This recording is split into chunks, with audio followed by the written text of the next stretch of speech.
ætla ég bara íta á rekord hérna, ég treysti þér vel með mikrofónin en hérna bara í rauninni, mátt vera með heyrnartól eða langar lístu vel á það og hérna bara halda honum nálægt sér í rauninni og mátt færa þig og frá eins og þú vilt. Hvernig þetta gert í útvarpinu þegar að útsending hefst eða? Nei, í sjónvarpinu. Það þá þarftu ekki að hugsa neitt. Talið niður, eins og í bandarísku bíómyndunum þar sem að 3, 2, 1. Nei, það að vísu ekki svoleiðis, en það ekkert ósvipað. Við keyrum sko svona kynningu sem í 30 sekúndur og fer ekki í loftið venjulega nema kannski svona 5 til 10 sekúndur af henni áður en að fréttirnar byrja og þá kemur stefið og þá kemur logo. Já, og þú náttúrulega bara sér hvað að gerast og þá veistu hvenær þú átt að fara inn. Já. Einmitt, þetta ekki flóknara en það. Nei. Þú náttúrulega þölvanur, hefur náttúrulega hlustað á þetta stef í ansi mörg ár. Kemstu bara beint í gírinn leið og finnur það að koma að þér? Já, sko, við erum komin fyrir útsendingunum, við erum komin niður í stúdíu hálftíma fyrr og æfum í rauninni allan fréttatíman. Ég les alla innganga og fréttirnar eru spilaðar að hluta til þess að athuga hvort að allt sé í lagi. Já. Þetta svona partur af því gæða eftirliti sem í gangi hjá okkur á fréttastofunum. Og þetta mjög staðlað, væntanlega. Þetta bara vinnureglur. Já, já.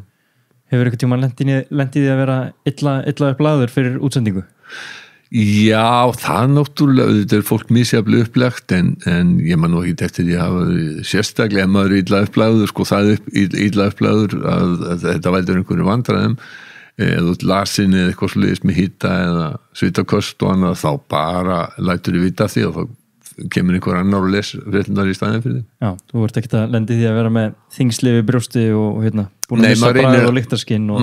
Maður reynir að gera það. Já. Maður reynir að vera svona í þokkalegu formi þegar maður sest fyrir framann. Sko það, fólk að bjóða manni inn í stofu til sín. Hvort sem það horfi beint eða það að horfa á mann í tölvu, hvernig sem að það horfir á fréttatíman. Þannig að það nú ekki nema sjálfsagt og eðlilegt að þú sért svona húsum hæfur að mesta kosti. Horfir á þetta þannig að fólk sé að bjóða þeir inn í stofu til þeirra? Ég horfa á það þannig að við erum að veita þjónustu, við erum að veita almenningi þjónustu með því að segja þeim það sem okkur finnst fréttnæmt. Já. Og hver eru þið? Við erum starfsfólk Ríkisútvarpsins og sérstaklega starfsfólk á fréttastofunni. En þú sem að lest upp fréttirnar, þú kemur líka nálægt vinslu þeirra eða eitthvað? Jú, en sjaldnast hef ég unnið eitthvað af þeim fréttum sem í þeim fréttatíma sem ég les að öðru leyti heldur en því að ég fer yfir alla inganga með viðkomandi fréttamönnum.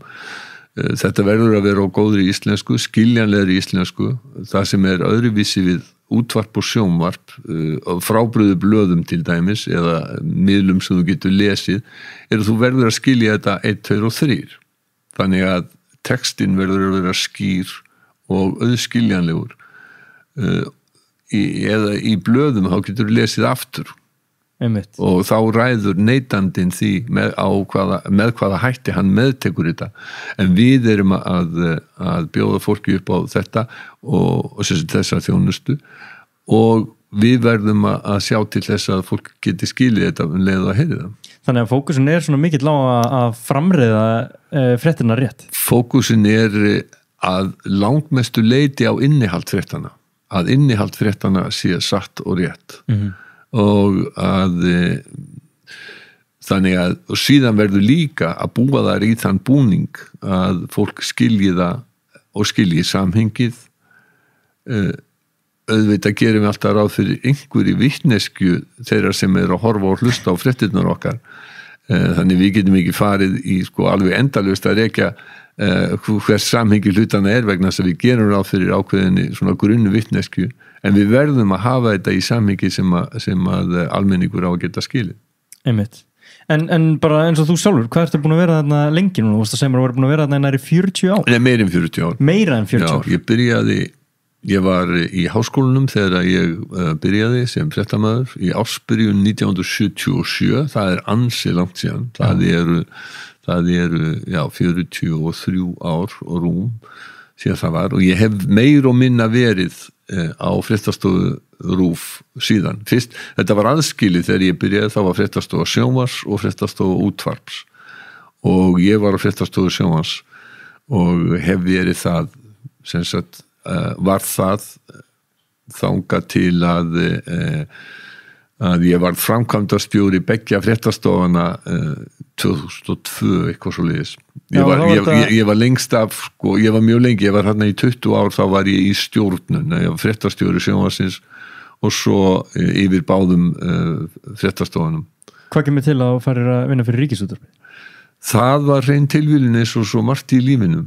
Þetta var ekki neitt grand plan en það fólk á þessum aldri upp úr 20 og ennþá í háskóla, það ekki með nein svona, já, sumir kannski, en ekki ég allavega. Þú bjóst ekki til svona 43 ára plan fram í tíman? Ég gerði það ekki, ég bjó ekki til neitt plan. Ég einfaldlega fór að lesa það í háskóla sem ég hafði gaman af, sem var íslenska og sagnfræði og ég hef alltaf nú reynt að ráðleggja ekki ungu fólki mikið, annað heldur en það geriði það sem þegar þeir eru að velja eitthvað nám, læriði það sem þeir eru góði og hafið gaman af. Þá voru líkur á því þið lendið í starfi sem þeir hafið gaman af og það það sem ég var svo heppinn að lenda í.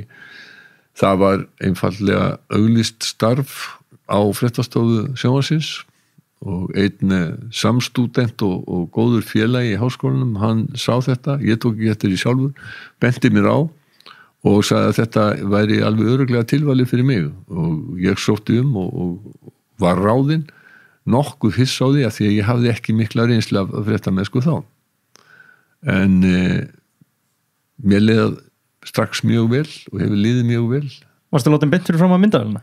Nei, það gerist ekki þannig. Ég var ráðinn til þess að skrifa erlendar fréttir. Og sem í rauninni bara með þá menntun að vera sagnfræðingur? Já, og hafa lært sagnfræði og íslensku. Og þegar ég var sjálfur í þeirri stöðu að ráða fólk inn til Ríkisútvarpsins að þá lagði ég áherslu á það að fólk hefði háskólamenntun vegna þess að það hefði kynst þeim aga og þeim vinnubröðum sem fólk lærir í akademísku námi. Það til dæmis heimildargagnrýni og að geta komið hlutunum frá þér á skiljanlegu máli, geta gert greinamun á aðal og aukaatriðum. Þetta eru svona þeir hlutir. Mér fannst það skipta miklu máli, mér fannst ekki skipta máli hvað fólk hafði lært í háskóla. Aðalega það þekkti og kynni akademísk vinnubrögð og við höfum líka haft fólk sem með alls konar menntun á fréttastofunni sem betur fyrr. Víða erlendis það þannig að það eru sérstakir blaðamannaskólar og það komið hér núna líka en sem betur fyrr námið í Háskóla Íslands á meistarastigi þannig að þeir sem að fara í fjölmiðlanám við Háskóla Íslands að þeir eru búnir að taka BS eða BA-gráðu í einhverju öðru og þannig að það bætist ofan á, þetta ekki sérstætt grunnám, það held ég í Háskólanum á Akureyri, allavega var það, en mér finnst mjög mikilvægt að fólk hafi kynst einhverju öðru, þannig að blaða og fréttamenn sé ekki allir stiftir í sama mót og hafi farið í gegnum sömu menntunina. Það galli sem hefur verið víða í grannlöndum okkar, til dæmis bæði í Danmörku, þar sem að blaðamannaháskólinn var þannig að þú fórst í hann og þetta var svona, nálgunin var svona dálítið eins og þetta væri iðnmenntun. Og það að mínu mati var til þess á tímabili að það voru svona stór hluti dönsku blaðamannastéttarinnar var svona þekkjandi á mjög svipaðan hátt. Styrkleiki okkar að hafa fólk sem kemur úr mörgum áttum. Og þú náttúrulega þekkir, þú fylgist vel með dönsku pressunni og sænsku og norsku og grænlensku og þannig að þú hefur ansi yfirgripsmikla þekkingu á þessum miðlum. Við skulum orða það þannig að ég hef mikinn áhuga á grannlöndum Íslands og þá ég að tala bæði þau sem eru svona landfræðilega nálægt okkur, sem eru að sjálfsögðu Færeyjar, Grænland, Skotland og Írland sem eru næst og svo þau sem að standa okkur nærri, getum við sagt, í svona sögulega og menningarlega og við eigum tengsl við í gegnum tungumál og sameiginlega sögu og það eru hinn Norðurlöndin, þá náttúrulega mest Danmörk og Noregur og svo þegar þú ert fann að hafa áhuga á norrænum málefnum að þá reynur að fylgjast með allstaðar. Já, og maður eins og heyrir bara þegar þú ert með innslag í gegnum heimskviður eða heimskluggan eða bara í öðrum þáttum innan RÚV. Já. Þú ert alltaf bara mjög vel aðrir í því sem að gerast í þessum löndum. Myndirðu segja að þú hafir gerst svo lánsamur að vinna við áhugamálið? Já, ég svo heppinn að vinnan áhugamálið og það svo ég vísi aftur til þess að ég var að segja á þann, það mikil heppni að lenda í því að vinna við eitthvað sem þú hefur gaman að koma fullur tilhlökkunar í vinnuna til þess að takast á við þau verkefni sem að býða þín og skrifa það sem að þú þykist að vita allavega eitthvað pínu okkur lítið og geta kynntir það sem að þú þarft að gera til þess að skrifa svona skiljanlega fréttir. Já, það mjög gaman að þessu. Já, vel eftir 43 ár? Já, vel eftir 43 ár. Og ertu búin að mæta bara er þetta ekki Efstaleiti? Jú, núna. Ertu búin að mæta á sama stað? Nei, sjónvarpið þegar ég byrjaði var á Laugavegi 176 og var þar fram til ársins 2000 þegar þú var 6 ára. Já. Og þá flutti það upp í Efstaleiti. En þannig að sjónvarp og útvarp voru miklu aðskildari heldur en þeir eru núna. En eftir að Ríkisútvarpið flutti saman í eitt húsnæði í Efstaleiti 1 að þá miklu meiri samgangur, það miklu meiri samvinna og eins og ég sagði, það búið að sameina núna fréttastofur útvarps og sjónvarps í eina fréttastofu Ríkisútvarpsins og þetta þetta mjög eðlilegur hlutur vegna þess að þetta starfið svo starf fréttamannsins í rauninni mjög svipað hvort sem þetta á blaði eða á hvaða miðli sem þetta útvarpið á sjónvarpið eða skrifa fyrir vefmiðil. Það að afla upplýsinga og koma þeim frá sér. Þannig að miklu meiri grundvöld fyrir samstarfi frekar heldur en að vera að vinna á sikkurum miðlum. Já, það það.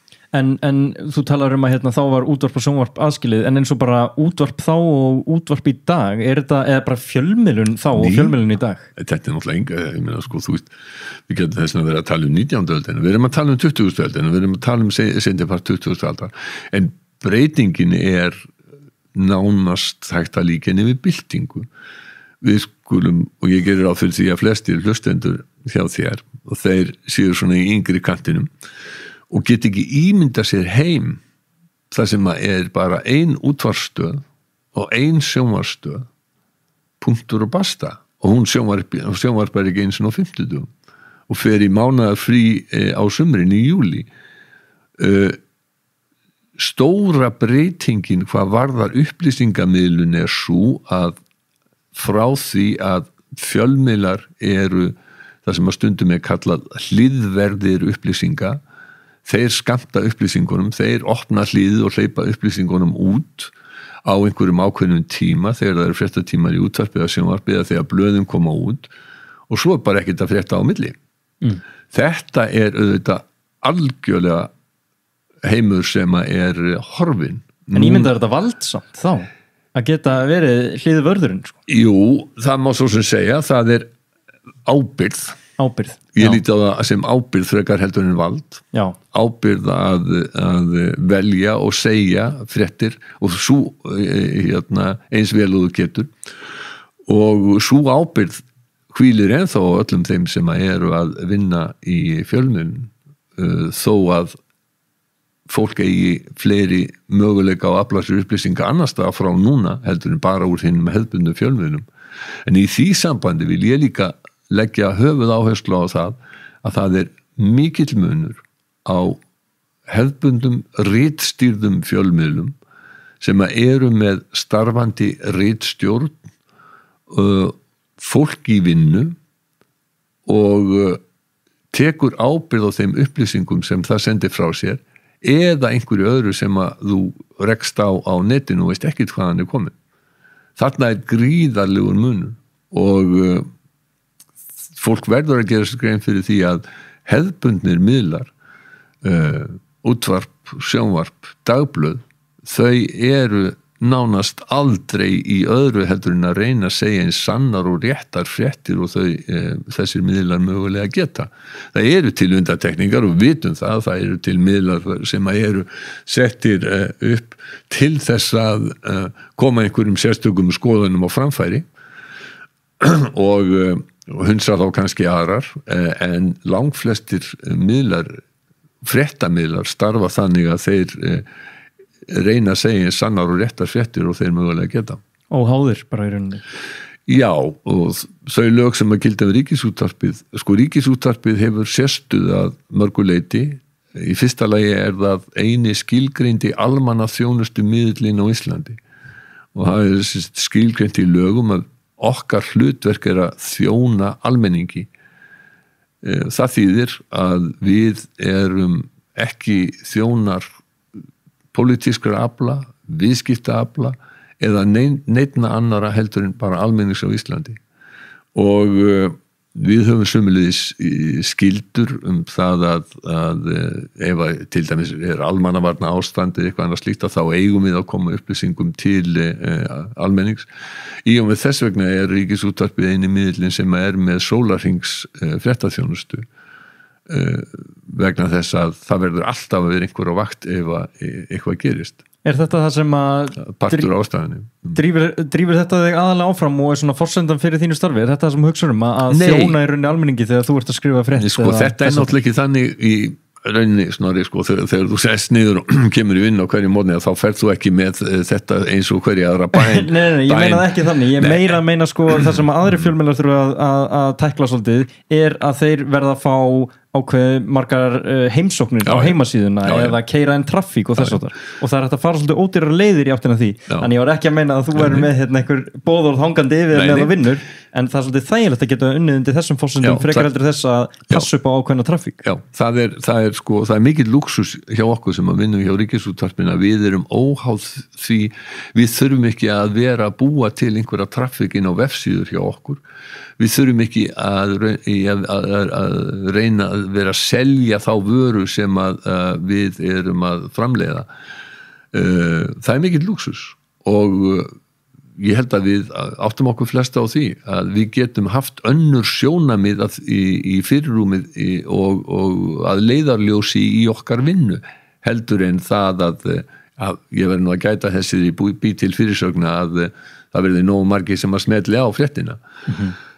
Það sem betur fer þurfum við ekki að gera. Ég veit að það sums staðar annars staðar og náttúrulega sumir eru orðnir nokkuð klókir í því að búa til fyrirsagnir sem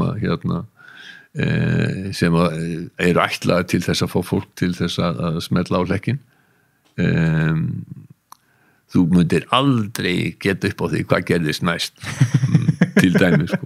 Þetta sem betur fer þá þarf ég ekki að standa í svona blaðamenn sko. Nei, já, einmitt, þú fagnar því? Ég fagnar því mjög og ég gerir ráð fyrir því að ég myndi velja mér eitthvað annað starf ef að ég þyrfti að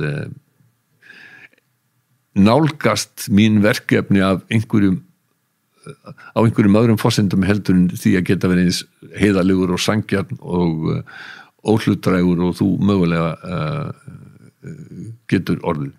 En ertu það ekki líka svolítið? Eins og nú ég búin að horfa á þig bara í sjónvarpinu frá því að ég fættist eða bara hafði hæfileikann til þess. Já. Ég hef ekki hugmynd hvað þú stendur á pólitískri skoðun og kannski ég bara ekki að fylgjast nógu vel með en ég svona hugsa út í þetta starfsfólk á RÚV nú alls ekki skoðana glatt eða láta sína skoðun í ljós þegar að fjalla ákveðin málefni hvort sem eru viðkvæm eða bara varða alla. Ég hef lengi haldið að flestir sem eru í blaðamennsku og líta á blaðamennsku sem fag að þeir eigi dálítið erfitt með að rekast í einhverjum ákveðnum stjórnmálaflokki. Þegar þú búin að vera í þessu ákveðin árafjölda þá sérðu að það engin alhvítur og engin alsvartur. Það engin sem hefur rétt fyrir sér í öllum málum og engin sem hefur rangt fyrir sér í öllum málum. Sumir hafa rétt fyrir sér í sumum og aðrir í öðrum. Þannig að að ganga í stjórnmálaflokka þá ertu að sumuleyti að undirgangast það að verja stefnu flokksins í flestum eða öllum málum og mér væri það algjörlega lífsins ómögulegt að gera eitthvað slíkt vegna þess að ég held að ég sammála hlutum sem í stefnu sem á stefnuskrá flestara flokka á Íslandi, en ég líka ósammála hlutum sem eru á stefnuskrá flestara eða allar flokka á Íslandi, en ég get ekki gengið inn í einhvern slíkan félagsskap eins og að ganga í einhverja kirkju, sko. Ég í einu félagi búin að vera eiginlega frá fæðingu sem að á sko allan minn trúnað og ég ver við öll möguleg tækifæri og tala illa andstæðingana og það KR. Einmitt. Þú getur gert þetta í íþróttafélagi, þú getur ekki gert þetta í lífinu og auðvitað veit ég það á marga fína vini sem eru í Val og Breiðablik eða HK eða hvar sem eru, ég veit það alveg óskup vel að án andstæðinga þá engin fótbolti, þá engar íþróttir en svona nú bara flokkapólitíkin maður getur nú ekki fundið þann flokk sem að henda sér langbest, maður verður nú svolítið svona að kjósa bara það sem er næst í. Já, það verður að vera svona ákveðin nálgun sko. Og mér finnst þú ekki geta nálgast flokkapólitík á sama hátt og þú nálgast íþróttafélög. Íþróttafélag á þeim trúnar sko. Einmitt nálgunin, góða punktur. En það hefur stundu verið sagt til dæmis trúnað við ensk knattspyrnulið að menn geti skipt konu, þið geti skipt trúabröð, geti skipt eiginlega nánast allt, þið geti skipt kyn þess vegna, en þeir skipta aldrei það félag sem þeir halda með. Og hverjum heldur með í ensku? Ég held með Tottenham Hotspur enska knattspyrnunni. Nú? Já. Það mjög einföld ástæða fyrir því. Þegar ég var 8 ára gamall og var svona að byrja að fylgjast með blöðum, það var árið 1960, þetta var veturinn 60-61 og það var nú ekki önnur umfjöllun í íslenskum dagblöðum þá heldur inn að morgin birti, sennilega á þriðjudagsmótið því hann kom ekki út á mándugum, einfalda töflu yfir úrslit í ensku fyrstu deildinni, eins og þetta hétt þá. Og mér fannst þetta flottasta nafnið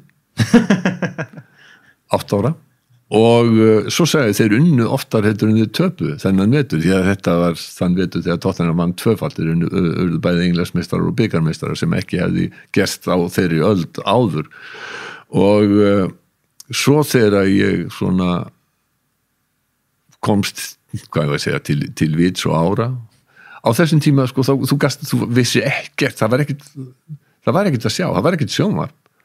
Það var í mestalagi að það væri ef þú fórst í háskólabíó og það var sko að voru fréttamyndir, enska fréttamyndir stundum sýndar á undan þá gastu ef þú varst heppin séð sko einhvern smá fótbolta. En hver eru þá hetjurnar? Er það bara íslensku fótboltamenn sem þú fórst og horfðir á raunverulega á vellinum? Já, raunverulega á vellinum þá voru það íslensku knattspyrnumenn, það voru menni svo Þórólfur Beck og slíkar hetjur í KR. En var hægt að dýrka og dásama einhvern erlendan fótboltamann? Nei, þú dýrkaðir ekki og dásamaðir neinn félög, sko, þetta var svona undir meðvindundin. Bara flottasta nafnið? Já, og svona hægt og rólega. Síðan þegar það var byrjað að sína frá enska boltanum í sjónvarpinu, þegar það byrjaði, það hefði verið svona 67 eitthvað slís, að þá fór maður að sjá liðin og þá það sem að skapast raunverulega fyrst held ég á Íslandi að menn fara að halda með liðum. Þess vegna þess að sjónvarpi sýndi upphaflega leiki sem að voru frá miðlöndunum í Englandi. Þess vegna getur þú rekist á fullt af fólki á mínum aldri sem síðmiðaldra aðalega kallar sem að halda með liðum eins og Leeds, Wolves, West Bromwich Albion og slíkum liðum vegna þess að það var mest sýnt af þeim, þetta voru þeirra heimaleikir og svo sást þú sko Lundunarliðin eða Norður-Englandsliðin Liverpool og Manchester og Lundunarliðin Chelsea, Tottenham og Arsenal og West Ham, þú sást þau bara út í völlum af því að það var aldrei sýnt frá þeirra heimavöllum, þetta voru bara leikir sem voru frá miðlöndunum. En voru allir að gera þetta? Var BBC líka að sína það eða var þetta bara RÚV? Nei, þetta var sko Þetta var ITV í Breitlandi sem keppinutu BBC sem að tók þetta saman og seldi til útlanda. Þannig að Norðurlöndin og fengu þennan pakka. Þau voru að vísu vegna, það voru bara ekki teknilega möguleikar á að sína beint til Íslands fyrir sko lungu setna. En það var teknilega mögulegt að sína til Norðurlandunum og þar var alltaf sýndur einn leikur í beinni útsendingu á laugardags eftirmyndum klukkan 3, þetta fyrir þann tíma þegar það fara að hafa fótbolta á öðrum dögum heldur en laugardögum, það var bara fótbolti laugardagar og ekkert sko sunnudagskvöld eða þú veist, það var bara ekkert inn í myndinni. Þannig að Norðurlöndin þau sáu leiki í beinni og það gerist ekki á Íslandi fyrir upp úr 1980. Já, ok. En sem sagt á þessum tíma að þá svo sáum við líka sko vegna þess að íslensku liðin sem að byrja að taka þátt í Evrópukeppni á 7. áratugnum þau dragast á móðu það voru ekki neinar forkeppnir eða eitthvað svoleiðis sko. Þess vegna fyrsti Evrópuleikur KR á móti Liverpool. Í alvörunni? Já, og það líka fyrsti Evrópuleikur Liverpool og vegna þessara tengsla að þá hefur alltaf verið svona dálítið góð og mikil vinátta á milli KR og Liverpool og þannig fyrsti Evrópuleikur Liverpool var á móti KR? Já, hann var á Laugardalsvellinum á móti KR. Já, hann var hérna heima, ok, skemmtilegt. Og það hafa haldist tengsl allan þennan tíma og sko hinga komu, þú veist, minna toppliðin komu hinga Barcelona og Tottenham kom hérna 1970 og spilaði í Keflavík. Og þetta voru alveg stórlið líka þá? Eða? Þetta voru, já. Ég veit ekkert fótbolta sko. Nei, sko, Liverpool á þessum tíma voru Englandsmeistarar og þeir koma sem Englandsmeistarar til þess að spila við KR í því sem að þá var sko bara Evrópukeppnin. Eitthvað ástæð fyrir ekki að taka fram hvernig sá leikur fór?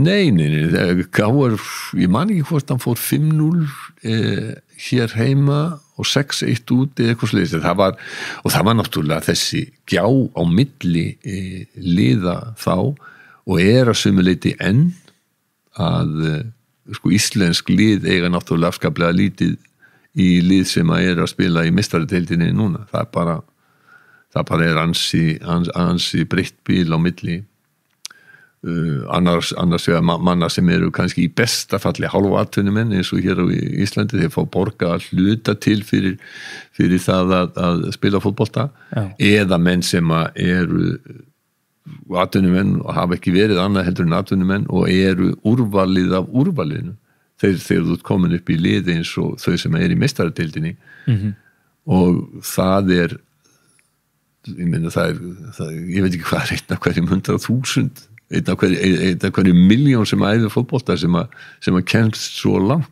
þó þú hafir hæfileikana þá þarf sko það svo margt sem að getur komið til að eyðileggja fyrir ungs efnilegs fótboltamanns meiðsli á röngum tíma þau eru nú það algengasta og maður nú séð mörg dæmi þess það til dæmis munaði litlu að Eiður Smári sem var sko gríðarlega efnilegur eðlilega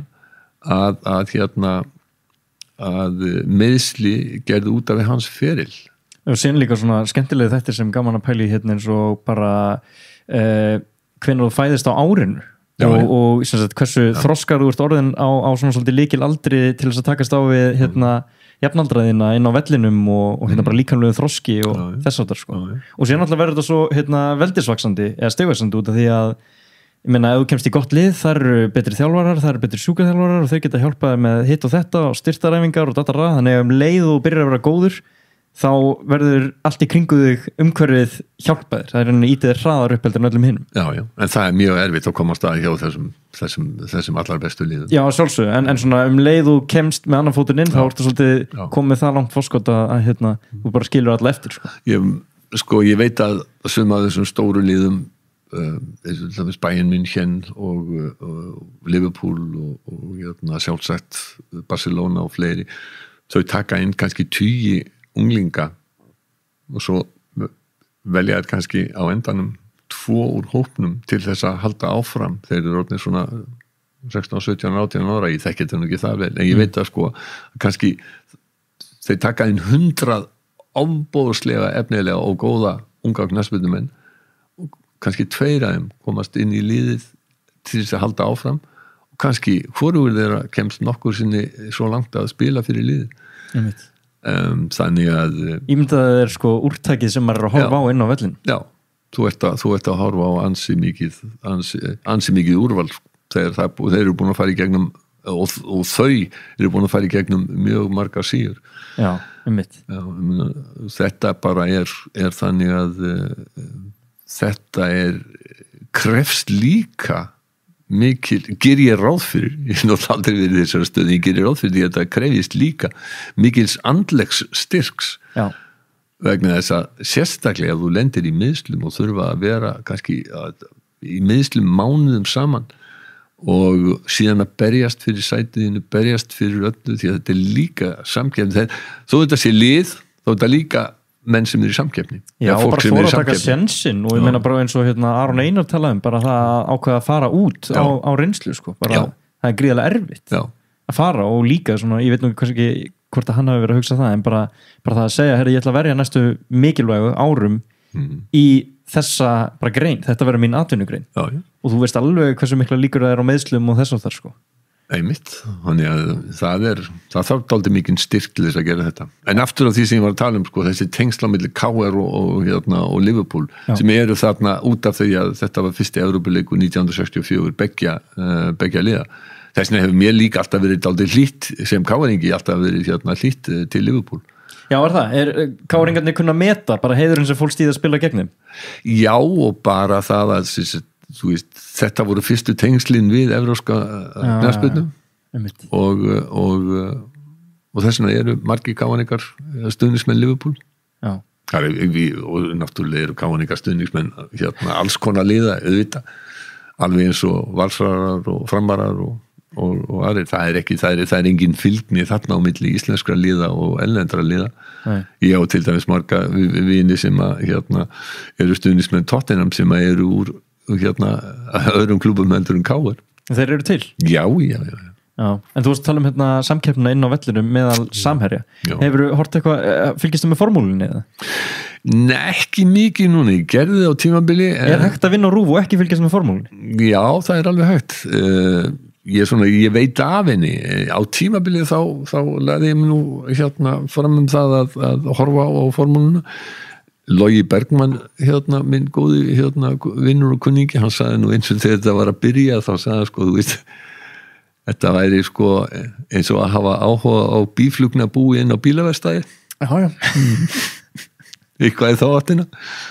Þetta væri sko menn að keyra hring eftir hring og hvað væri spennandi við að fylgjast með því? Já, ég náttúrulega skildi ekkert í þessu sko þegar þetta var í sjónvarpinu, síðan þegar Netflix-serían, vissur af henni eða mögulega búin að sjá hana? Nei, ég er ekki búin að sjá hana. Nei, hún kemur og gefa innsýn inn í formúlulífið sko og náttúrulega áhorfendatölur á formúluna ruku síðan upp árun eftir í kjölfarið, en þá sá maður sko að samkeppnin er hvergi meiri heldur en á milli Samherjana.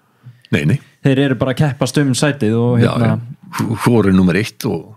Já, nákvæmlega, einmitt og þá svona gerum maður sér grein fyrir því að vera saman í liði, það þýðir ekkert að menn séu raunverulega saman í liði. Nei, en það hefur við séð það líka stundum í formúlunni þegar að sá sem er númer 2 í liðinu, segjum kannski Mercedes liðinu eða einhverju öðru liði er á undan þeim sem er númer 1. Það hefur komið fyrir sko, þú veist að þá skipa liðið honum að þú veist að hleypa hinnum fram úr af því að hann á möguleika að verða hinsmeistari eða eitthvað að menn eru nú ekki sérstaklega fúsir til þess að gera eitthvað slegis. Nei, og líka alveg vísir til þess að hlýða ekki sko. Já. Þeir eru náttúrulega að aka bílnum sko. Já. Að ég sem er undir stýri. Já, nákvæmlega. Ég ætla ekki að hleypa Hamilton fram úr. Fyrir hver er það Vettel eða sem er... Sebastian Vettel. Já, og það ekki? Nei, hann er ekki sama liði. Hann er Ferrari? Hann er í Ferrari. Það er Valeri Bottas, Finnin sem er hinnaugumæðurinn hjá Mercedes. Akkur eru Finnar svona góður í formúlu? Finnar eru góður í mörgum íþróttum skal ég segja. Ég veit ekki, það er ákveðin hefð fyrir akstursíþróttum hjá þeim. Það var allavega líka hefð fyrir sko akstursíþróttum eins og rally í Svíþjóð og í Skandinavíu. Finnarnir eru góðir þessu. Finnarnir hafa líka, þeir voru sko alveg ofboðslega góðir langklauparar. Já, heyrðu, Væren, nei hvað heitir Já, Lasse Viren. Já, Lasse Viren. Og þar á undan Paavo Nurmi sem að þannig að þeir hafa og svo hafa þeir verið góðir skíðastökksmenn og Finnar eru yfirleitt góð íþróttaþjóð. Við höldum sko að þeir séu ekki sérstakir að því að við vinnum í handbolta oftast eitthvað svona. Já.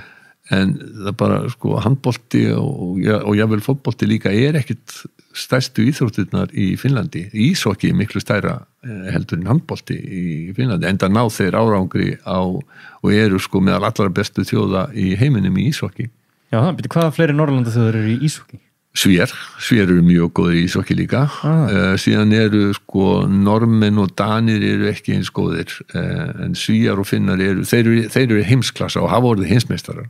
En hvernig getur Finnland átt góðan langhlaup? Ok, eitt góðan, það kannski ekki... Nei, þetta var mikil hefð fyrir langhlaupum í Finnlandi. Og síðan sko, þú veist, þetta alveg eins og í Íslandi. Ég meina, Ísland, það hefð fyrir handbolta á Íslandi. Þessna eru Íslendingar, þessna fara margir ungir Íslendingar og æfa handbolta og þess vegna þá einfaldlega þegar hefðin þá koma góðir leikmenn og þeir halda áfram. Síðan, það nefnilega það er oft þannig að í boltaíþróttum, þeir sem eru góðir í einni boltaíþrótt, þeir eru góðir í flestum boltaíþróttum. Hemmi Gunn til dæmis og hann landsliðsmaður bæði í handbolta og fótbolta. Já, maður hefur heyrt ofta þessu. Þannig, og hann ekki sá einu sem hefur verið góður bæði í handbolta og fótbolta. Svo á ákveðnum tímabil þurfa menn að velja. Já. Manstu með honum eitthvað niður á RÚV? Já, ég var með heima. Fréttastofan mikið aðskilin bara öllu því sem að gerast? Ég meina svo bara Spaugstofu gengið að labba inn í fréttasettinu? Hún það núna vegna þess að við erum í því ástandi sem við erum núna með heimsfaraldur. En hún var, að öðruleiti þá var hún ekkit aðskilin sko og að því þú talar um Spaugstofuna sem nú hætt því miður, en sko þegar þeir voru og hétu þá voru þeir komu þeir mjög mikið inn á fréttastofuna og þannig að já, fréttastofun ekkert aðskilin frá öðrum. Nei. Er þetta skemmtilegur og líflegur vinnustæður? Þetta mjög skemmtilegur og mjög líflegur vinnustæður. Bara eins og þegar maður kemur þarna í heimsókn sko, ég hef eins og farið þarna á fund og bara sjá allt þotulið sem þetta bara að vinna bara í sinni dagvinnu. Já. Það er alveg ótrúlegt sko. Það náttúrulega ekki nokkur maður sem að hugsa þannig, en það sem ég segi stundum að þegar hún opin og við getum farið þangað þá sem sagt kaffitorkið upp í eftirleiti, þá það svona með skemmtilegri kaffistofum landsins vegna þess að einmitt nákvæmlega eins og þú segir þarna, það mjög mikið að hæfileika fólki sem kemur í heimsókn til okkar líka, það eru tónlistamenn, það eru leikarar, það fólk sem að koma í upptökur, annarkvort í þætti í útvarpi eða sjónvarpi eða samræðuþætti, það er ansi mikið af mjög skemmtilegu fólki. Svo það náttúrulega líka þannig að það fjölmiðlastörf laða að sér fólk sem svona extrovert, útkverft. Já. Og hefur gaman að því að tala, hefur gaman að því að heyra eigin rödd. Og sumir eru mjög skemmtilegir, aðrir eru minna skemmtilegir en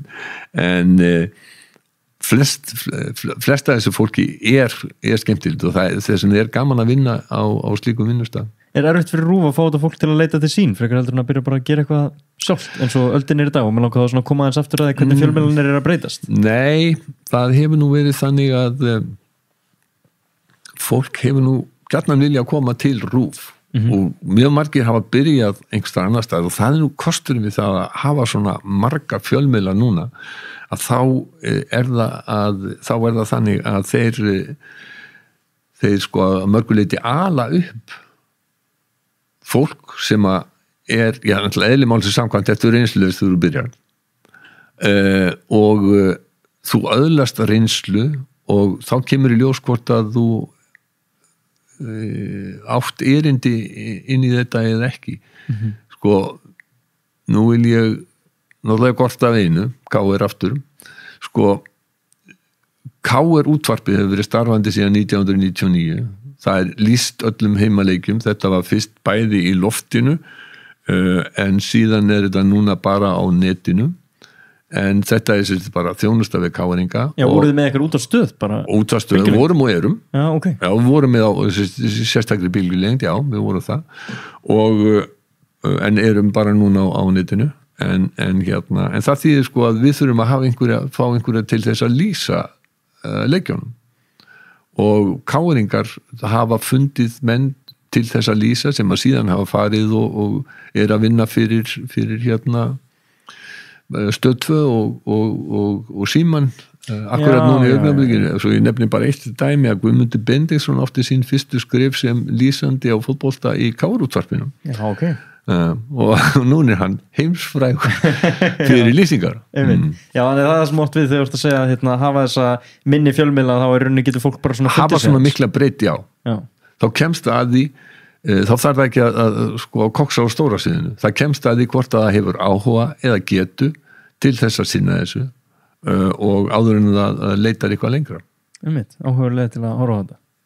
En eins og bara svona hvað fjölmiðlunir í rauninni komin bara, ég meina eins og RÚV sem bara stofnun og fjölmiðill. Ég meina nú í rauninni hafa allir einstaklingar þau tæki og tól sem þurfa til þess að vera sinn eigin fjölmiðill. Vissulega. Er þetta, hefur þetta mikil áhrif á fjölmiðlaumhverfið á Íslandi og tekur þú eftir því? Já, þetta hefur haft mjög mikil sko mesta byltingin náttúrulega netið. Já. Þá breytast miðlarnir frá því sem ég var að lýsa fyrir þér áðan að vera hliðverðir yfir í það að fólk stýrir því hvenar það aflar sér upplýsingar og þetta veldur sko ég meina áður þá ef þú ætlaðir að horfa á fréttir utan úr heimi að þá varstu að opna fyrir Stöð 2 eða RÚV þegar að fréttatíminn var í gangi.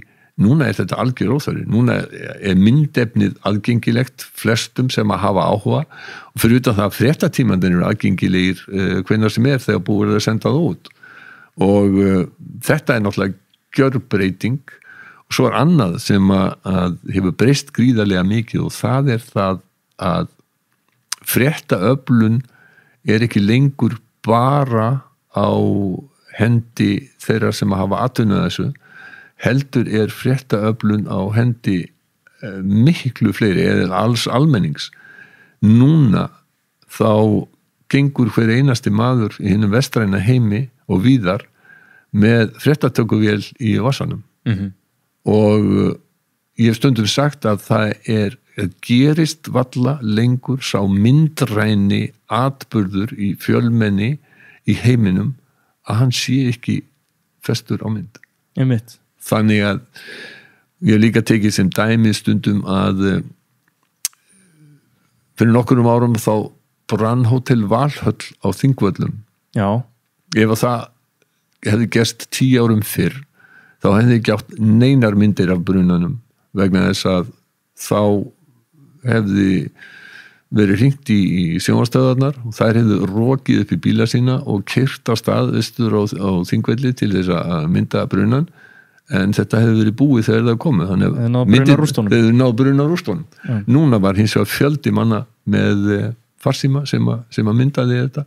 Þetta er að hluta til sá munur sem að á fjölmiðlun fyrr og nú að nú eru atburðirnir teknir upp sem ekki voru áður og ef við lítum til Bandaríkjanna að þá er náttúrulega gríðarleg þjóðfélagsleg ólga þar vegna lögreglu ofbeldis sem hefur náðast á mynd.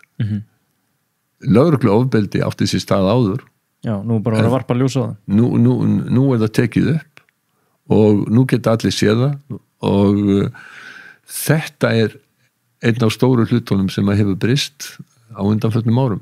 En eins og kannski svona aukaverkanir af þessum kultúri eins og bara svona cancel-kultúrin. Já. Þar sem að fólk það er hvað maður að segja, það þarf ekki endilega að nást á mynd þegar fólk að gera eitthvað en svona skoðanir fólks lifa miklu lengur og þú segir eitthvað og það er opinbert og síðan er þetta að fara 10 ára aftur í tíma og ég meina ekki það hafi ekki verið hægt í blaðamálum, ég meina lenti ekki Geir H. Haarde í því að það var fundið eitthvað gamalt fréttaefni við hann?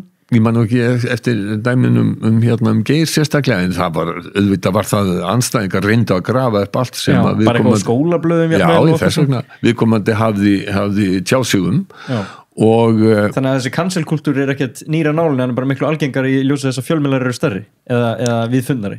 Já sko, það er meira með netinu og þá náttúrulega er miklu meira skrifað og sagt og netið gefur eiginlega öllum tækifæri vettvang til þess að tjá skoðanir sínar og það gefur líka tækifæri til þess að vera með svona instant response, bregðast strax við einhverju og stundum það bara ekkert sniðugt.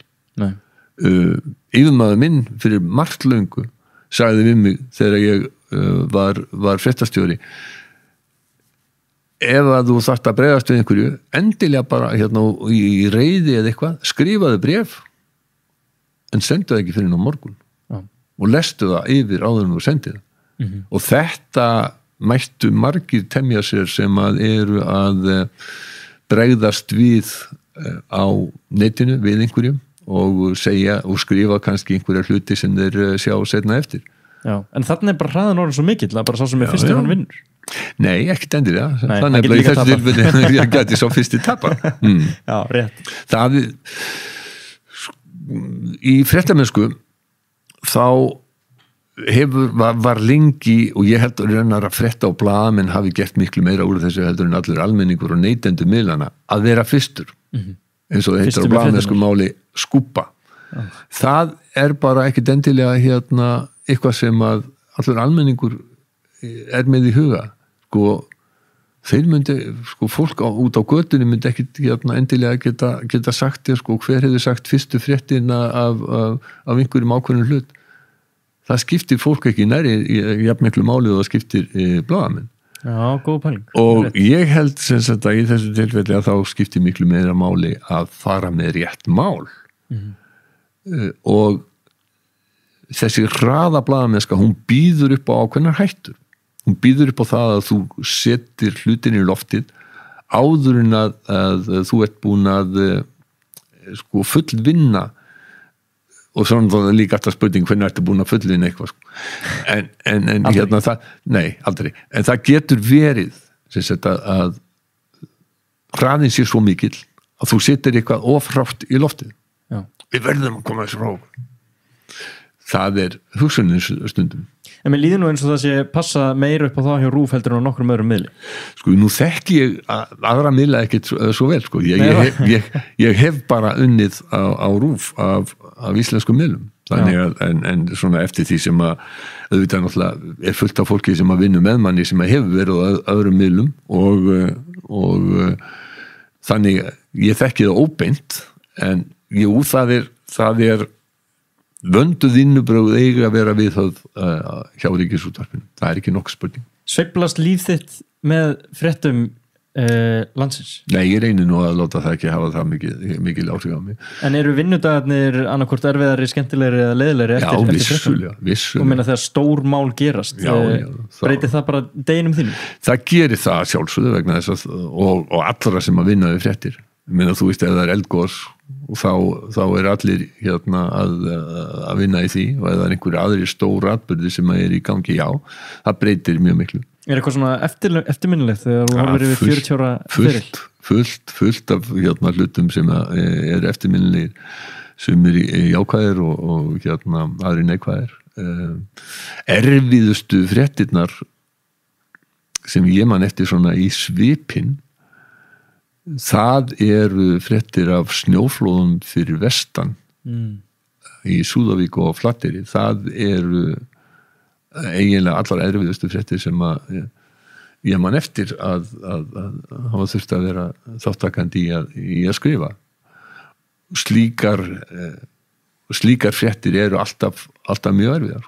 Og þetta bara eins og út af við vorum að tala að mynda brunan og þá varum við hugsað til Raxa blaðljósmyndara. Þó svo þú sért á RÚV þá treysti ég því nú að þú þekkir Raxa, já, sjálfsögðu það þekki allir til Raxa. En eins og þarna, þá var hann einmitt að tala að fara og ekki beint þurfa, en hann fer þarna og skrásetur það sem gerist. Já, og hvað þetta vandfundið að mæta þarna með myndavél og meðan fólk að grafa upp annað fólk. Það er hrein skelfing og það er mjög erfitt að vera vitni að einhverjum atburðum af þessu tagi, hvort sem það er snjóflóð eða eitthvað annað þar sem að fólk ferst. Það er mjög átakanlegt og þegar snjóflóðin voru það bil miðjan síðasta áratug 20. aldarinnar þá var ekki neitt til sko, sem að hét áfallahjálp eða eitthvað annað slíkt en fréttamenn hefðu ekki síður sem að voru þarna hefðu ekki síður þurft áfallahjálp eftir þetta heldur en allir aðrir sem að koma að þessu. Já, akkurat. Og þannig auðvitað eiga þeir mestum sártabinda sem að mistu vini og ættingja, börn, foreldra, systkini í þessum skelfilegu snjóflóðum en það eru sár miklu víðar heldur en hjá þeim sem að urðu fyrir slíkum missi.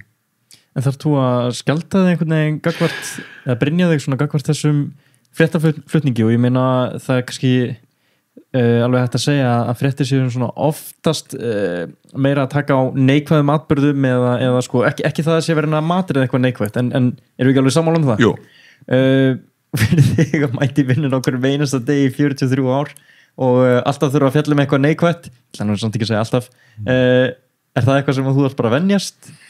Sko, já, að verjast í gagvart einhverjum, það er nú sjaldnast að þú lendir í einhverjum svona skelfilegum fréttum.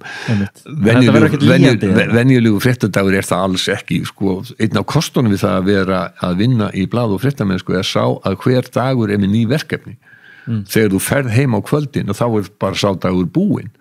Það er ekkert sko, það er ekkert framhaldaði sama daginn eftir nemi örfáum tilfellum og þetta vinna einhverju svona sem að lengri verkefnum en fréttir dagsins eru búnar og það verða nýja fréttir daginn eftir sko fréttir í eðli sínu eru það þegar hlutirnir ganga ekki sinn vanagang og oftast er það neikvætt, oftast er það á neikvæða háttin sko þegar fyrir COVID þá voru kannski svona 100.000 farþegaflugvélar sem að fóru á loft og lentu í Evrópu á hverjum einasta degi.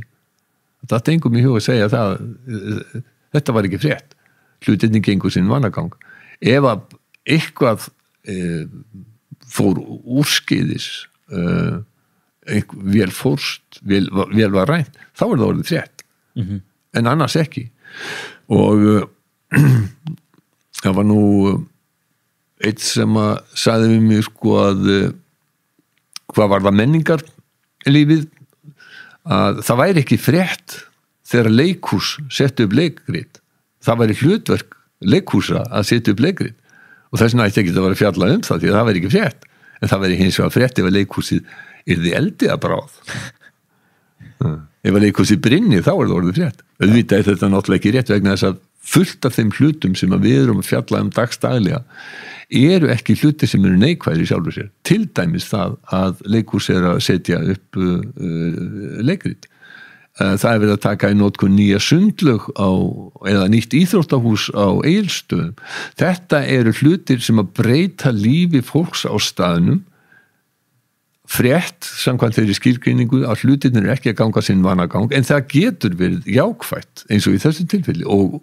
ef þú bara sest niður og horfir á fréttir í kvöld þá sérðu að stór hluti fréttana er ekkert endilega, nú veit ég ekkert hvað verður fréttum í kvöld stór hluti fréttana er ekki neikvæður oftast ekki svo náttúrulega lendur í tímabilum eins og COVID tímabilum núna það sem að nánast önnur hver frétt fjallar eða er tengd heimsfaraldrinum.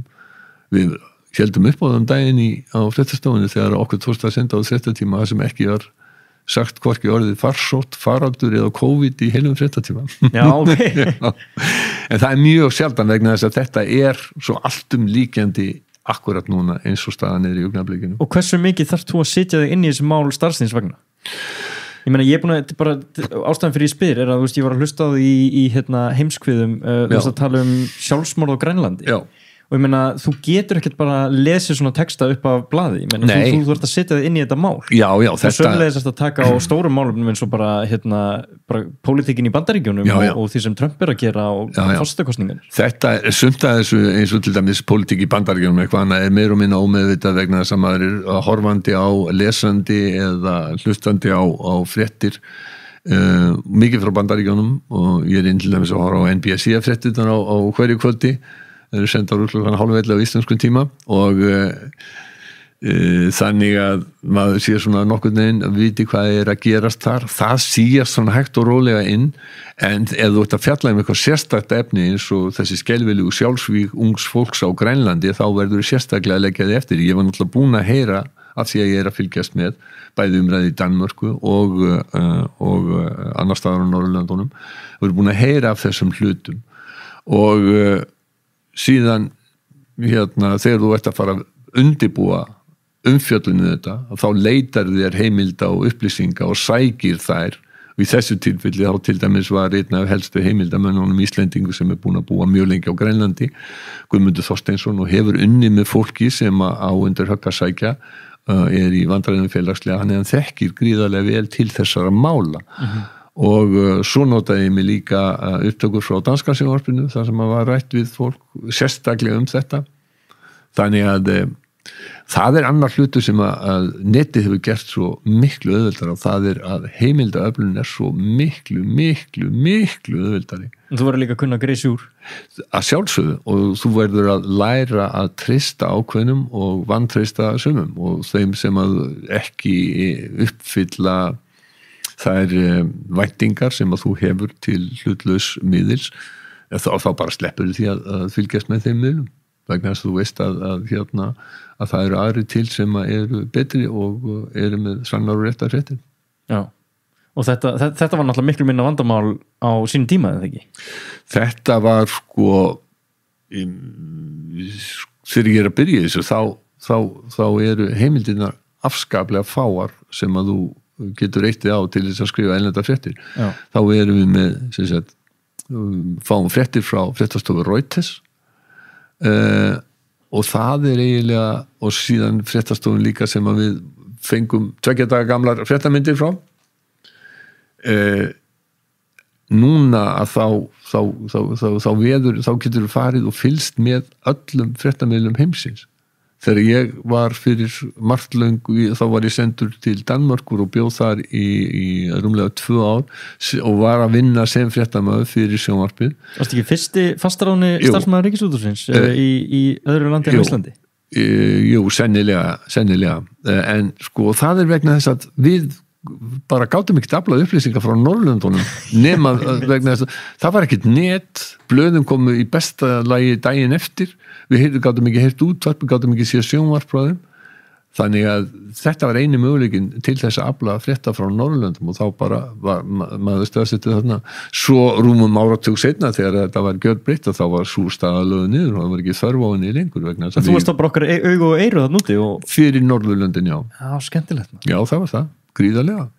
Og þú bara bjóst þarna eins og íbúið, þú bara fluttir út? Já, við bara fluttum út fjölskyldan og byggum þar, og ég hafði starfsaðstöð hjá Danmarksradio og hjá svona alþjóðlegri blaðamannamiðstöð sem niður í bæ, og ég fekk tökulið hjá Danmarksradio og líka sænska sjónvarpinu, og svo ferðiðist ég Norðurlöndin og aflaði frétta þaðan. Talar ekki sletta tungumálum, Norðurlandanna? Ég skil þau svona flest, nefn ekki finnsku.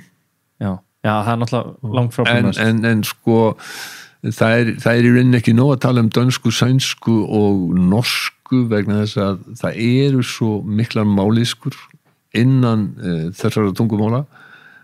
Ég veit til dæmis bara sjálfur, ég var einu sinni með viðtal sem var tekið við skipstjóra á Vestur-Jótlandi og klippaði Kaupmannahöfn, að hann, sko, danski klipparinn, hann skildi ekki það sem að Jóski skipstjórinn sagði. Hann þurfti að spila 2-3 áður en hann fattaði það hvað það var sem hann var að meina. Og ég man líka eftir því að eins og þá komum við fjölskyldan úr fréttaferð til Fraklands, þá held ég kosningar í Fraklandi og keyrðum yfir landamærin frá Þýskalandi til Danmerkur og fórum inn á hótel þarna algjörlega á landamærunum, og ég spurði hvort það veri laust herbergi fyrir okkur og talaði bara eðlilega dönsku við mannin í resepsjónu. Svo sneri hann sér við og talaði aðra konu þarna, og þá var það allt annað tungumál sem ég skildi ekki orði. Það bara þessi suðurjóska sem að þau tala sín í milli. Já, mállýskurnar geta verið ansi miklar og erfitt að fyrir þá sem að ekki eru aldrei uppið þær að skilja þær. En hvað ert að gera núna hjá RÚV? núna mitt aðal hlutverk að vera fréttaþulur. Ég það sem sagt frá mándegi til fimmtudags og síðan þegar Jóhanna Vigdís Hjaltadóttir kemur aftur, hún búin að vera í Kastljósi og kemur aftur inn á fréttastofuna sjálfa að fullu og þá skiptum við þessi á milli okkar ég tek aðra vikuna og hún tekur hinna vikuna og svo ég á hverjum fimmtudagsmorgni á Rás 1 með umfjöllunum erlend málefni í tæpan hálftíma fyrir forvitna fyrir þá sem hafa áhuga á erlendum málefnum þá það eftir fréttir klukkan 8 og ritstýrir þú því alveg sjálf? Síðan í podcasti, já, ég vel efnið og vel þá hljóðbúta sem að ég spila fyrir hlustendur já, þetta og svo ég sömuleiðis ger ég á og til pistla fyrir heimskviður, fréttaskýring og þátt okkar sem að á Rás 1 á föstudögum klukkan 2 og síðan náttúrulega aðalega hugsaður sem podcast. Já, sko, ég get ekki slepptir hvað ert að fara að gera kvöldfréttinar? Já, núna ég að fara að skrifa pistla fréttir fyrir kvöldfréttir útvarpsins klukkan 6 og svo ég að fara að lesa fréttir í sjónvarpi klukkan 7. Hvernig blasir podcast heimurinn við þér? Hvernig mér finnst þetta algjörlega dásamlegt? Já, eina sem mér finnst, sko, ég áskrifandi allt mörgum podcastum sem hafa vakið áhuga minn og ég næ aldrei að komast yfir að hlusta þau all. Já, þú ert nú maður sem að torgar í þig fréttaefninu. Já, en sko, þú getur lesið, ef þú ert að lesa grein í blaði, þá getur þú hraðlesið hana, en ég veit að hægt að spila sko 1,5 eða 2 sinnum hraða, en maður nýtir þess ekki þegar maður er að hlusta á podcast, það gengur ekki, sko, þá er réttin komin til það gengur ekki, þannig að þú verður að það kostar því þann tíma sem það kostar að taka upp og podcastið. Já, náttúrulega líka, þú ert með þessa fínu fréttamannarödd sem er búin að æfa í 40 ár og ég tristi því að þessi enginn að hlusta á þetta á tvöföldum hraða, að láta Boga Ágústsson aftur dofar, sko, það er vanvirðing. Kannski fá einhverju hugmyndir. en þetta podcast í rauninni þetta gefur náttúrulega svo mörgum tækifæri á því að bara tjá sig. Já, það gerir það. Og bara fyrir RÚV að fylgja eftir síðan að láta sitt efni inn á þessa veitu, ég meina þetta í rauninu bara gjörbreyta fjölmiðlaheiminum. Það gjörbreytir fjölmiðlaheiminum og hefur gert það, netið hefur gjörbreytt fjölmiðlaheiminum og gefið öllum tækifæri til þess að koma sjálfum sér og sínum skoðunum á framfæri. En podcastið seint inn, finnst mér. Podcastið nefnilega dálítið mikið, ég algjörlega sammálaði, það ekki nema nokkur ára gamalt en hefur sko verið að vinna sig mjög inn í bara svona í hugarheim fólks og vitund fólks að mér finnst þetta algjörlega frábært. Og sást þú alveg fyrir það, bara leið og þú sér þetta þú bara, mínu þetta þurfa að fara inn í podcasti? Nei, ég sá það, sko, ég hef búin að vera talandi í útvarp á 5. mótnum, ýmist á Rás 1 eða Rás 2 í meira en 10 ár áður en að podcast hugmyndin kom upp. Já, en eins og línulega dagskrá fyrir sjónvarpið, ég meina þetta var svona það var nú byrjað að kræla á sér svona vót pælingar og Netflix og þess að þar. Vissulega, en podcast einhvern veginn, það hefur sko svona sprungið út já, hvað að segja, á síðustu 5 árum og heldur það hjálpi mikið efni sem RÚV er að búa til? Ég vona það eykur aðgengið og ég til dæmis núna, ég hef líka gert þætti fyrir sko bara Rás 1 gerði þætti utanríkisverslun Íslendinga sem heita Fjöregg þjóðar, þeir eru aðgengilegir á podcasti og ég fæ alltaf sko, þú veist, það er 2,5 ár síðan það var sendt út en sko alltaf öðru hvoru og þá fæ ég sko það er einhver sem hefur samband við mig út af því að hann hefur verið að hlusta á þetta sem er sko 2,5 árs gamalt efni. Ok, fínt, þannig að það er þá ennþá lifandi. En breytir það í hvernig þú horfir á að búa til efnið? Varstu mögulega að treysta á að það myndi hverfa? Nei, alls ekki. Þú náttúrulega verður að gera allt þitt efnið þannig að það standist tímans tönn ef að mögulegt er. Allavega verður þín nálgun að vera það þannig að það sé jafnfest hvenær sem það er sem að fólk hlustar á það. Þetta verður það náttúrulega ekki vegna þess að smekkur fólks breytist, aðferðafræðin, vinnubröðin breytast þætti sem voru þóttu afskaplega fínir og flottir og velgerðir fyrir 25 árum, þeir þykja kannski dálítið gamaldags og hallærislegir í dag og eftir 10 ár, eftir 5 ár þess vegna, þá getur vel verið að það sem ég hef verið að gera þykja bara sér sko, og bara fólk að hlæja því en það breytir því ekki að mín nálgun verður alltaf að vera jafn sönn og trú og ég verð alltaf að muna það að ég að þjóna þeim sem að hlustar eða horfir það mitt hlutverk að vera ég starfa sem fréttamaður á almannaþjónustumiðli og það það sem að maður verður alltaf að muna. Komum aftur á því þarna. Já, það er svona rauði þráðurinn í Bóa Ágústssyni. Það er bara þjónusta almannahagsmuni. Já, og káur. Hvað segirðu? Og káur. Herðu, mér langar að áðurinn ferð, þú hefur tekið viðtöl við svo mikið af fólki. Já. Eitthvað svona eitt sem að stendur upp úr hjá þér? Nei, það er voðalega erfitt að segja að eitthvað eitt viðtal hafi staðið upp úr í mér en 43 ár sko, þeir eru orðin ansi mörg og mörg líka sem hafa verið ítarlegri ég man eftir því þegar ég var að byrja í þessu þegar ég var á aldur við þig þegar að ég var að taka að því þá var ég erlendu fréttum og í því fólst að taka viðtöl við útlendinga sem hafa komið til landsins og þar á meðal svona ýmsa fræga listamenn. Ég man eftir því þegar ég var búin að taka nokkur viðtöl. Ég held þetta þessi hafi lostið niður í mig þegar ég var búin að tala við Óskar Peterson, jazzleikaran fræga sem var kannski kynslóðin núna þekki ekki en sko bara þú veist, hann bara einn af algjörum toppmönnum í jazztónlistinni hvaðan var já líka Viktor Borge grínaran það því að hversu hóværir þessi menn voru það voru engir stjörnustælar þeir voru bara afskaplega eðlilegir og svona ég fekk á tilfinninguna að þeir sem eru virkilega stjörnur þeir þurfi ekki að vera með stjörnustæla. En eins og Milton Friedman? Í Milton Friedman á sínum tíma, hann var mjög skemmtilegur sko. Þetta er alltaf sögulegt viðtal. Já, hann var það var ekki viðtal, það var umræðu þáttur. Já, í rauninni, þú var svona smá stjórnandi. Ég var stjórnandi umræðu þætti og þar var þáttakandi líka sömuleiðis fyrirverandi forseti Íslands Ólafur Ragnar Grímsson. Vitringandi 3 og Milton Friedman. Ég reyndi, sko, þú veist, fyrirfram, ég man það að þá einsetti ég mér það að reyna að hafa hemil á Ólafur Ragnar. Vegna þess að hann var mjög frekur til fjörsins þegar hann var að koma fram í fjölmiðlum og vildi fljótt taka svona stjórnin og þetta færi eftir hans forsendum. Þannig að það var svona það sem ég lagði upp með í þeim þætti, ég held að það tekist alveg þokkalega. Þetta var mjög gaman að þessu sko. Já. En það er orðið mjög langt síðan að það var. Já. Áður en þú fættist.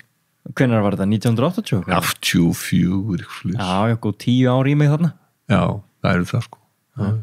Svo hef ég verið svo heppin líka að ég hef náð að tala við flest eða mjög marga af þeim sem hafa verið forsvari fyrir ríkisstjórnin á Norðurlöndum og allt frá Grænlandi, Færeyjum til hinna stærri Norðurlandana á síðastliðin svona aldarfjórðungi eða svo og ég held að ég hafi til dæmis náð að tala við alla forsætisráðherra Svía frá því að nema Ólaf Palme, ég náði ekki að tala við hann var myrtur til miður en alla forsætisráðherra Svía síðan hef ég náð að hafa viðtal við og þannig að sko fréttamennska er eitt af þessum störfum sem að fréttamaðurinn svona, getum við sagt ákveðnir ekki partur af samfélaginu vegna þess að hann getur ekki verið með undirlagi hátt eða lítið upp til þjóðarleiðtoga eða forsætisráðherra eða lítið niður á einhverja sem að samfélagið almennt lítið niður á. Fréttamaðurinn, blaðamaðurinn, hann verður alltaf að vera á sama level og sá sem hann að tala við. Hann má hvorki líta upp niður til þess sem hann að tala við og það svona eina af reglunum sem fólk verður að viðhafa þegar það að taka viðtöl. Jú, það þjóðum nefna núna 2 viðtölu Margréti Danadrottningu voru alveg gríðarlega skemmtileg, þau eru svona eftirminnileg sérstaklega fyrir viðtalið 2 viðtöl? Já, og þannig að það er ekki alveg sko, sægur, ef þú heldur mér eitthvað lengur þá myndi ég alveg örugglega fara að hugsa einhver fleiri sem að ég hef tekið. Já, við bara getum ekki haldið áfram því miður. Nei, hann ennir heldur ekki nokkuð maður að hlusta á þetta lengur. Nei, engar okkur. Þetta bara við 2 núna. Já. Þið voru bara fyrir kurteisisækjur. Herru, ég þarf að hleypa þér að segja fréttinnar. Yes. Og ég takk kærlega fyrir að koma. Ég var með einhvern lista af dóttir sem langar að ræða við þig, en það verður bara í þætti númer 2 hjá okkur. Takk fyrir að bjóða mér og ég hafði mjög gaman að þessu. Ég haf alltaf gaman af því að ræða við efnilegt ungt fólk og ég hef líka alltaf haldið því fram sko, að því að þegar fólk er komið á minn aldur, síðmiðaldar eða gamalt, að segja allt hafi verið miklu betra í þeirra ungdæmi. Ég held hins vegar fram að þessu sé öfugt farið. Ég held fram að það sé ákveðin framþróun og að hver kynslóð sem að ég hef sem svona kemur á eftir mér hafi verið þeirri sem að var á undan betri. Já, það, úr jákvæður. Já, ég meina, já, ég er það eins og kynslóð barna minna til dæmis var öllu leyti miklu betri öllum hlutum heldur en mín eigin kynslóð. Það er gott að enda þetta þessum orðum. Bogi Ágústsson, takk kærlega fyrir að koma. Takk sömuleiðis.